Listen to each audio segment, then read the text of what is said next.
here on top of Iron Mountain in Park City, Utah, to talk to you about 3 keys to increase your emotional intelligence and why you need to as a salesperson or anybody for that matter.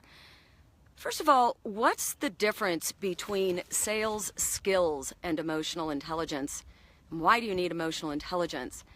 Sales skills are what we learn, things like what questions to ask, what are the steps of your sales process, what might be an approach to overcome an objection, your product knowledge. These are all sales skills and they're essential. But here's the problem. Without emotional intelligence, we always fall short. See, the definition of emotional intelligence is understanding the emotions of others, being able to comprehend their emotional state. But here's the big one, the ability to manage our own emotional state.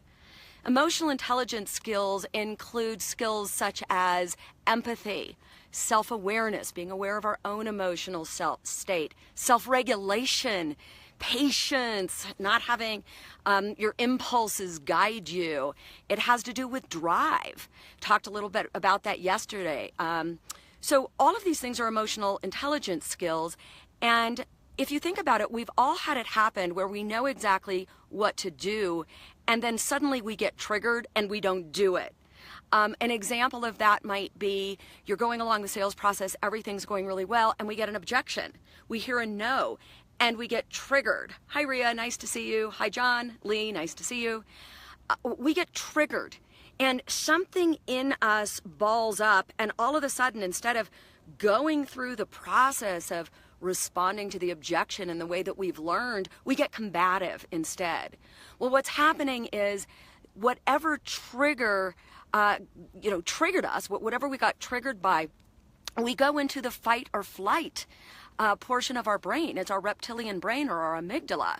See, understand that our brains are hardwired for survival. And so when we go into stress, when we get triggered, there's physiological things that happen. We actually have a cascade of events. Cortisol goes through our body, adrenaline, and then our system starts shutting down. Our immune system starts shutting down, our reproductive system starts shutting down. So not that you'd want to reproduce in the middle of a sales call, but understand that our thinking gets cloudy. So we can't even think rationally once our amygdala or reptilian brain takes over. And that's why we go into fight or flight, and it's hard to get a sale. We're not thinking about what we should be doing next. And the part is we're not even aware that we're not thinking. So what's the best thing to do? I'm going to share that with you in this live event. I'm going to talk about 3 strategies that you can do to increase your emotional intelligence. So you might want to take out a pen and paper and write these things down, share with a friend. Here's 3 things you can do. Number 1 thing you can do, and again, this is about understanding what triggers you. You might want to be aware next time. Now that you have this awareness, whenever you notice your heart beating faster, whenever you notice your own emotional state changing, think, what is it that triggered me? Because my guess is it's the same things that trigger you each time. Now, here's the second step. You want to recognize what triggers you. Then you want to analyze, what is that emotion? Okay, what is the emotion I'm feeling? Am I feeling anger? Am I feeling hurt? Am I feeling resentful? Because we're all triggered by something different, okay? I hate blame. When somebody blames, because I'm a blamer, I tend to default into blame. It's not my fault. I'm not proud of it, but that's what I do. And we all have something that triggers us. So think, analyze, what is it that triggered me? Recognize what the emotion is, and then strategize before you react. Take 3 to 5 deep breaths. What am I going to do about it? Okay? So just start being aware. Awareness is the first step. The second thing you can do to increase your emotional intelligence skills so that you can make more sales and, quite frankly, have better relationships is stay off the technology to the extent that you're obsessed with it. Now, I'm not telling you to get off now, but there's a whole new body of research that technology actually robs us of our ability to empathize and be in touch with our own emotions. Think about it for a moment.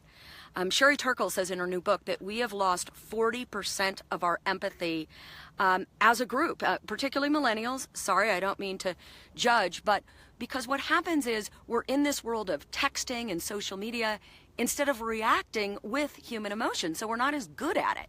I mean, when we get a text, we don't have to respond right away. We can think about our response. We can not respond at all, or the big response, we can respond with an emoji.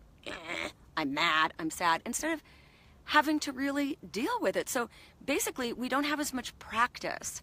I'm going to tell you something. If you've got a heated situation, please don't use an email or a text. Talk to the other human. It's going to help you grow, and it's much more courteous, and it'll increase your emotional intelligence skills, which we all need in order to be successful. Third, what you can do today to increase your emotional intelligence skills, take some time off to reflect. We can only be self-aware about how we feel if we're not on complete information overload. Sometimes we think we have to work harder, when in reality, we need to just work smarter. We need to get in touch with who we are. We all do this differently.